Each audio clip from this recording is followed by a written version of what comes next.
아멘. 오늘은 우리 성도님들과 함께 하나님의 섭리와 용서라는 제목으로 하나님의 말씀을 함께 나누도록 하겠습니다. 용서에 관한 짧은 글을 함께 읽고 말씀을 계속해서 나누도록 하겠습니다. 우리 띄워주실래요? 같이 한번 읽어보겠습니다. 시작. 용서는 큰 기쁨을 가져온다. 용서받는 사람뿐 아니라 특히 용서한 사람에게 그렇다. 용서를 의미하는 헬라어 단어 아피미는 풀어주다라는 의미에서 왔다. 용서는 분노, 쓰라림, 보복 같은 자기 파괴적인 감정들을 놓는 것, 풀어주는 것이다. 그런 태도들은 하나님과의 친밀함, 그리고 사람들과의 조화에 해독을 끼친다. 예. 지난주 새벽부터 용서라는 주제를 가지고 우리 성도님들과 함께 말씀을 나누고 있습니다. 방금 읽었던 짧은 글 속에서처럼 인간관계뿐만 아니라 하나님과의 관계에서 용서가 참 중요하다라는 것을 우리가 매 시간마다 깨닫는 시간이 되고 있습니다. 그런데 우리 성도님들은 어떠십니까? 용서가 잘 되십니까? 멀리 가지 않고요. 멀리 가지 않고 어제 하루만 한번 우리가 생각해 보겠습니다. 남편과 아내를 용서하셨습니까? 아니면 자녀들은 어떻습니까? 용서하셨습니까? 아니면 회사의 직장 동료나 상사를 어떻게 한번 용서하셨습니까? 더 이상 물어보지 않겠습니다. 서로의 품위를 위해서 묻지 않겠습니다. 저는 제 개인적으로 잘 알지만 못하는 것, 그것이 바로 용서라고 생각을 합니다. 용서해야 한다는 걸 많은 사람들이 다 알고 있습니다. 그리고 우리 사랑하는 자녀들에게도 용서해야 한다라고 얘기하지 복수해야 한다라고 이렇게 가르치지 않잖아요. 그런데 쉽사리 되지 않는 것이 용서입니다. 그래서 쿨하게 용서하지 못하는 제 자신을 볼 때마다 스스로 내가 죄인임을 고백하게 됩니다. 이것이 비단 저만의 고백이 아니라 이 자리에 함께한 우리 모든 성도님들의 고백이 되기도 할 것입니다. 그렇다면 우리는 어떻게 용서를 해야 할까요? 잘 알지만 못하는 그 용서를 어떻게 해야 할까요? 오늘 이 시간 성경의 한 인물인 요셉을 통해서 다시 한번 우리가 용서를 생각하고 오늘 하루 삶 가운데 용서를 살아낼 수 있는 우리 모두가 되길 간절히 축원합니다. 우리 창세기 그럼 45장 7절에서 8절 말씀을 함께 읽어보도록 하겠습니다. 하나님이 큰 구원으로 당신들의 생명을 보존하고 당신들의 후손을 세상에 두시려고 나를 당신들보다 먼저 보내셨나니 그런즉 나를 이르러 보낸 이는 당신들이 아니요 하나님이시라. 하나님이 나를 바로에게 아버지로 삼으시고 그 온 집의 주로 삼으시며 애굽 온 땅의 통치자로 삼으셨나이다. 아멘. 여기 우리가 창세기에서 보면 창세기에서 가장 경이롭고 위대한 장을 꼽으라고 한다면 그것은 창세기 1장이 될 것입니다. 하나님께서 시간과 공간을 만드시고 그리고 세상 우주 만물을 모두 만드신 후에 그 안에 자신의 형상을 닮은 인간을 창조하신 장이기 때문에 창세기에서 가장 경이로운 장을 뽑으라고 한다면 그것은 바로 창세기 1장이 됩니다. 그럼 창세기에서 가장 아름다운 그리고 감격스러운 장은 어디냐? 방금 우리가 읽었던 창세기 45장이 어떻게 보면 가장 아름답고 감격스러운 장이 됩니다. 왜냐하면 굴곡진 인생을 살았던 그 요셉이 자신의 형제들을 용서하기 때문입니다. 어제 김동희 목사님이 요셉의 전반적인 삶에 대해서 우리 성도님들과 나눴습니다. 사랑하는 형제에게 배신을 당하고 구덩이에 던져졌으며 노예로 팔려갔습니다. 그리고 오해로 감옥에 갇히게 됩니다. 세상 어떤 사람들보다 억울한 일을 당해본 사람은요 요셉밖에 없을 것입니다. 그런 그가 자신의 인생을 꼬이게 만들었던 결정적인 가해자였던 형들을 용서한다라는 것은 마치 예수 그리스도께서 허물 많고 죄 많은 우리를 덮어주시고 용서해 주시는 것처럼 보여집니다. 그렇기 때문에 형제들을 용서한 이 45장, 이 45장 가운데 특별히 요셉이 고백하는 이 용서의 고백보다 가치 있는 구절은 없을 것입니다. 그렇다면 요셉이 지금 용서할 수 있었던 용서의 근거는 어디에 있는가? 우리가 이것을 좀 생각을 해봐야 되는데 요셉도 형제들에게 버림을 받을 때 아마 깊은 마음의 상처를 받았을 것입니다. 그리고 인생의 중요한 고비와 사건, 사고를 넘길 때마다, 그것이 자기의 삶 가운데 일어날 때마다 아마 하나님 앞에 이렇게 고백했을 것만 같습니다. 하나님, 도대체 저에게 왜 이런 시련을 주시는 겁니까? 제가 무엇을 잘못했기 때문에 저에게 이런 일이 일어나게 하는 겁니까? 하나님, 왜 그런 인간을 왜 만나게 하십니까? 억울하고 상처받은 그 마음을 아마 하나님 앞에 수십 번, 수백 번 토로했을 것입니다. 그런데 이 모든 어려움의 이유가요, 깨달아지는 시간, 깨달아지는 순간이 요셉에게 찾아오게 됩니다. 그 전까지는 아니었거든요. 그 전까지는 이해할 수가 없었습니다. 자신에게 일어나는 일들에 대해서 잘 이해가 되지 않았어요. 그런데 어느 순간 자신에게 일어났던 일들이 깨달아지기 시작하고 새롭게 보여지기 시작하는 것입니다. 무엇이냐면 내 생각과 마음으로 이해할 수 없었던 하나님의 크신 계획과 뜻이 깨달아지기 시작하는 거예요. 밝히 그것이 자기 눈에 보여지기 시작한다라는 것입니다. 우리 성도님들도 그런 것을 경험해 보지 않으셨습니까? 그때 어떤 거냐면, 그때 그 일이 이해가 되지 않았어요. 그때 그 당시에는 그 일이 이해가 되지 않았고 손해를 보는 것만 같았고 나에게 그것이 참 아픔과 슬픔이었습니다. 그 인간이 나를 힘들게 하는 사람처럼 느껴졌습니다. 그 사람이 원수 같았고 그 사람을 어떻게든 한번 해보고 싶은 마음이 굴뚝 같았습니다. 그런데 시간이 흐르고 지남에 따라 그 모든 사건의 조각들이 하나로 합쳐지면서 모든 것이 나에게 손해인 줄 알았는데 그것이 손해가 아니라 피해자인 줄 알았는데 피해가 아니라 이 모든 것들이 유익이었구나. 차라리 그때 그 일이 일어났던 것들이, 그 사람을 만난 것이 나에게 잘된 거구나. 어느 순간 퍼즐처럼 놓여있던 수많은 사건과 사고들이 하나로 묶이면서 하나님의 크신 계획과 뜻을 깨닫게 되는 것입니다. 그 순간이 되고 보니까 자신의 삶 가운데 있었던 모든 어려움과 억울함이 풀리는 거예요. 하나님의 놀라운 계획을 알고 나니까 오히려 그 입술에서 감사가 터져 나오고요.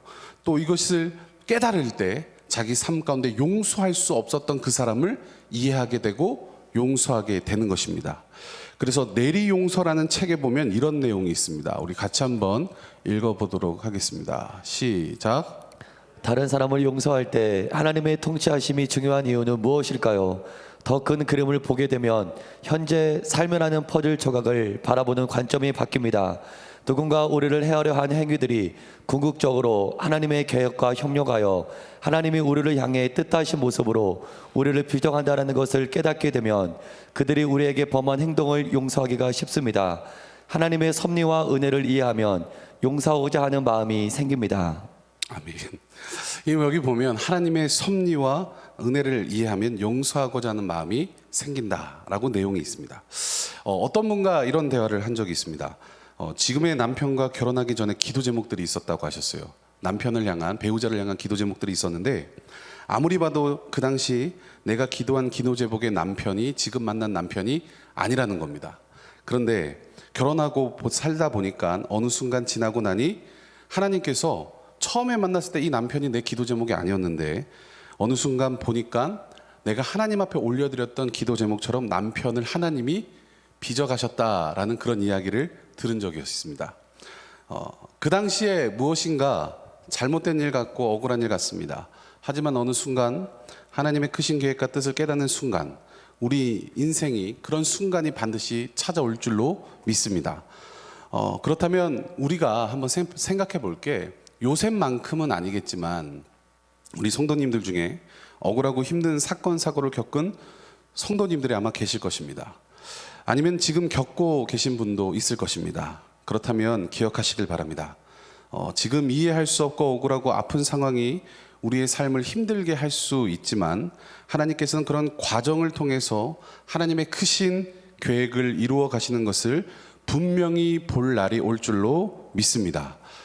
그날이 되면 지금의 아픔과 그리고 어려움에 대한 그 한숨이 찬송과 기쁨으로 변하게 되는 것입니다.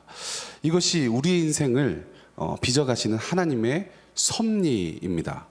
내 인생에 크신 하나님의 섭리가 흐르고 있다라는 것을 내가 믿기 시작하고 그것을 내가 볼 수만 있다면 그 다음부터 우리는 나를 힘들게 했던 그 누군가를 용서할 수 있는 힘이 생기기 시작하는 것입니다.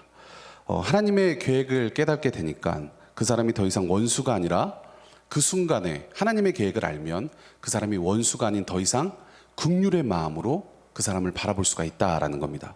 그래서 내리용서라는 책에 보면 이런 내용이 또 있습니다. 같이 한번 읽어보겠습니다. 시작. 형들이 중한 죄를 지었지만 요셉은 용서했습니다. 나쁜 환경을 사용해서 하나님의 영광과 궁극적인 성을 위해 바꾸시는 하나님의 능력을 요셉은 잘 이해하고 있었습니다.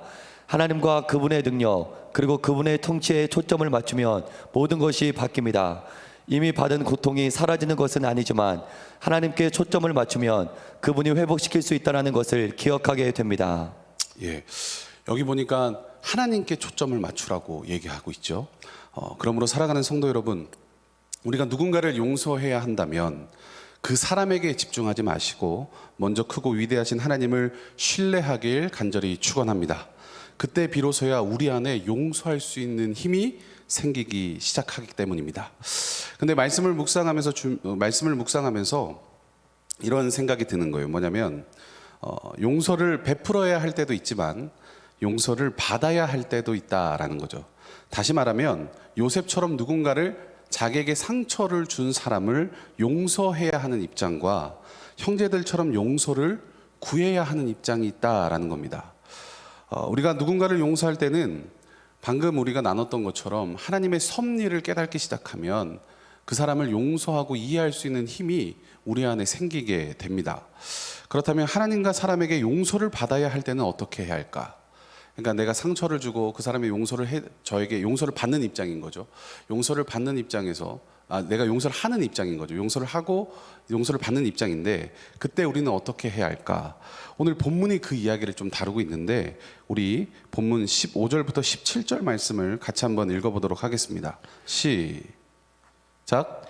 요셉이 형제들의 그들의 아버지가 죽었음을 보고 말하되 요셉이 혹시 우리를 미워하여 우리가 그에게 행한 모든 악을 다 갚지나 아니할까 하고 요셉에게 말을 전하여 이르되 당신의 아버지가 돌아가시기 전에 명령하여 이르시기를 너희는 이같이 요셉에게 이르라 내 형들이 내게 악을 행하였을지라도 이제 바라건대 그들의 허물과 죄를 용서하라 하셨나니 당신 아버지의 하나님의 종들인 우리 죄를 이제 용서하소서 하며 요셉이 그들이 그에게 하는 말을 들을 때 울었더라. 아멘.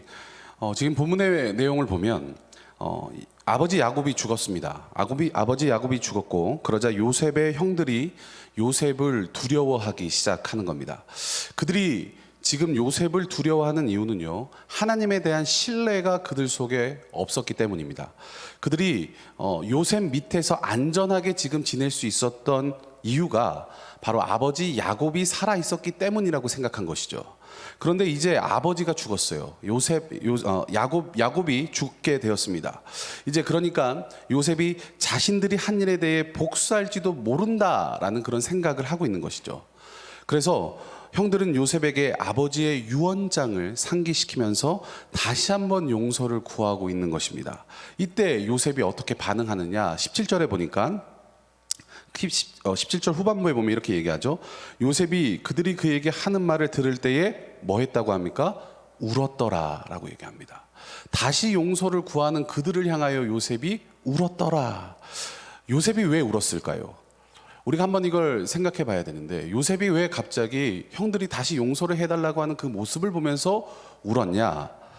요셉은 이미 우리가 맨 처음 읽었던 창세기 45장에서 이미 형들을 용서했습니다. 형들을 용서했는데 그런데 형들은 아직 요셉이 용서한 마음을 이해하지 못하는 것이죠. 그런 형들을 바라보면서 지금 요셉이 불쌍하다라는 겁니다. 요셉은요 분명히 45장에서 형들을 진심으로 용서했습니다. 그래서 요셉은요 형들과의 관계가 회복이 되었다라고 생각을 했어요. 그것도 무려 17년 동안 지금 45장부터 50장 이 사이의 시간적 간격이 17년입니다. 17년 동안 형들과 함께 살면서 형들과 관계가 회복되었다. 이제 괜찮다. 우린 다시 가족이 되었다라고 생각을 했는데 형들은 어떻습니까? 무려 요셉의 밑에서 함께 사는 17년 동안 형들은 속마음을 꽁꽁 숨긴 채 살아왔다라는 겁니다. 그러니까 어때요? 눈물이 날 수밖에 없는 것이죠. 내가 17년 동안 용서해주고 이제는 관계가 회복된 줄 알았는데 우리 사이가 아직 아니었구나. 무엇이 이 형들을 자유롭게 하지 못했을까? 어떻게 그 형들이 이렇게 17년 동안 요셉과 함께 살면서 같이 식사도 하고 이야기도 하고 웃으면서 대화도 했을 것인데 어떻게 그들이 자유롭지 못했을까? 그 이유는 바로 그 형들 속에 죄책감이 남아 있었던 것입니다. 다른 말로 얘기하면 자신들의 죄가 완전히 용서받았다고 그들 스스로가 생각하지 못했다라는 거예요. 그래서 토마스 아퀴나스는 죄책감에 대해서 이렇게 얘기합니다. 한번 읽어보겠습니다. 시작.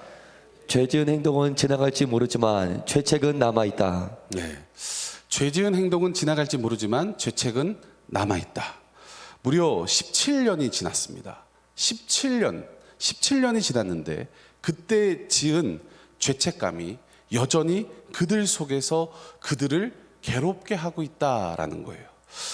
그러므로 사람을 가장 힘들게 하는 것이 뭔지 아십니까? 죄책감입니다. 죄책감에 시달리는 사람은요, 우울증에 빠지거나 밤에 제대로 잠을 잘 수가 없죠. 죄책감을 다른 말로 얘기하면 정죄함이다라고 얘기할 수 있어요. 죄가 우리 속에서 계속해서 우리에게 고소하고 고발하는 것입니다.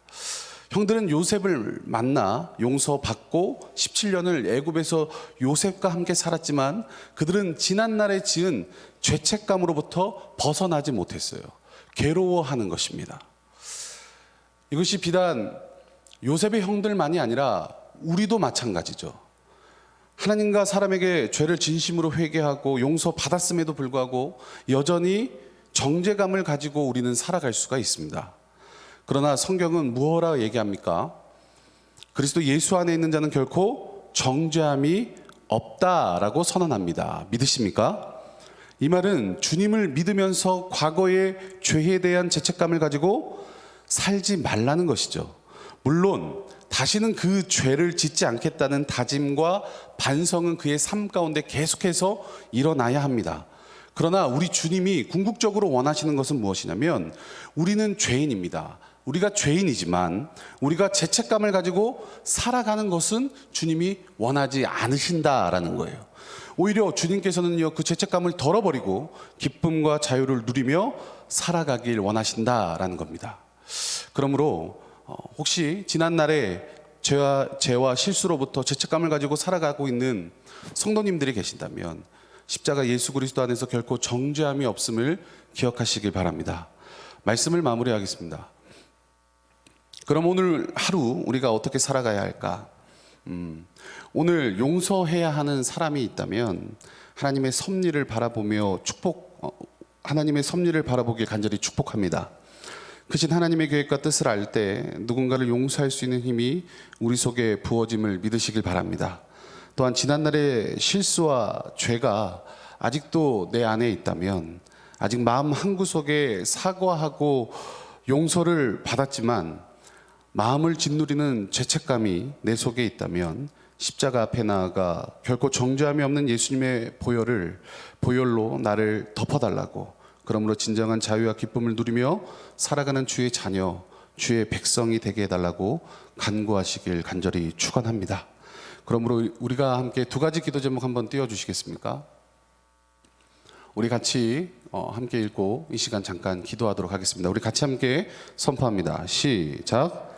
주님, 오늘 하루도 하나님의 섭리를 인정하며 살아가는 날이 되게 하소서. 믿음의 눈으로 부분을 보는 것이 아니라 전체를 바라볼 때 용서할 수 있는 힘이 생기는 줄 믿습니다. 긍휼의 마음으로 용서하게 하소서. 주님, 나를 짓누르는 죄책감으로부터 자유하게 하소서. 그리스도 예수 안에 결코 정죄함이 없는 줄 믿습니다. 예수의 피를 뿌리고 바르고 덥사오니 자유와 기쁨으로 살아가는 주의 자녀 되게 하소서. 아멘. 이 시간 우리 함께 기도하도록 하겠습니다. 이 시간 함께 기도하실 때 방금 우리가 고백했던 기도 제목처럼 하나님 오늘 하루도 주님의 섭리를 인정하며 살아가는 날이 되게 하여 주시옵소서. 그러므로 주님, 내 안에 용서할 수 있는 힘이 없지만 하나님의 크신 계획과 뜻을 알 때 용서할 수 있는 줄로 믿습니다. 긍휼의 마음을 내 속에 부어주시고 또한 내 안에 짓누르는 죄책감이 있다면 예수 그리스도 안에서 결코 정죄함이 없음을 고백하며 하나님 자유와 기쁨의 삶을 살아갈 수 있는 주의 자녀 되게 해달라고 이 시간 함께 주여 3번 외치고 합심하여서 우리 함께 1분간만 먼저 기도하도록 하겠습니다. 주여 주여 주여. 사랑의 하나님 아버지, 이 시간 주님 앞에 오늘의 삶을 올려드리며 고백합니다. 하나님의 섭리를 깨달을 때, 하나님의 뜻과 계획을 깨달을 때 하나님 내가 용서할 수 있는 줄로 믿습니다. 하나님 내 삶 가운데 아직 용서할 수 없는 마음이 있다면 하나님 요셉처럼 크신 하나님의 뜻을 바라보게 하여 주시옵소서. 하나님의 크신 뜻을 바라보게 하여 주시옵소서. 하나님의 뜻을 구하고 바라고 나아갈 때 하나님 우리 안에 용서할 수 있는 마음이 하나님 생기는 줄로 믿습니다. 하나님 누군가를 용서해야 한다면 하나님을 바라보게 하여 주시옵소서. 긍휼의 마음을 우리 속에 부어주시고 하나님 내 안에 아직도 짓누르는 죄책감을 가지고 있다면 용서를 받았지만 하나님 요셉의 형들처럼 아직도 내가 제대로 자유함을 누리지 못하고 있다면 결코 정죄함이 없는 주님의 그 보혈의 피를 바라보며 뿌리고 바르고 덮으며 나아갈 수 있는 한날이 되어지게 하여 주시옵소서. 사랑과 은혜가 풍성하신 주님, 오늘 하루 살아갈 때 하나님의 크신 계획을 바라볼 수 있는 주의 자녀 되어지게 하여 주시옵소서. 하나님의 섭리를 보게 하여 주시옵소서. 그럴 때 하나님의 크심을 깨닫고 내 안에 용서할 수 없는 사람들을 용서할 수 있는 힘이 생길 줄로 믿습니다. 오늘 하루도 용서하게 하시되 그것이 하나님의 섭리를 기반으로 한 용서가 되어지게 하시고 아직도 내 마음에 짓누르는 죄책감이 있다면 하나님 예수 그리스도 보혈의 피를 뿌리고 바르고 덮습니다.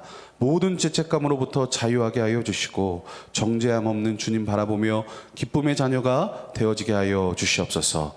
감사하며 예수님의 이름으로 기도합니다.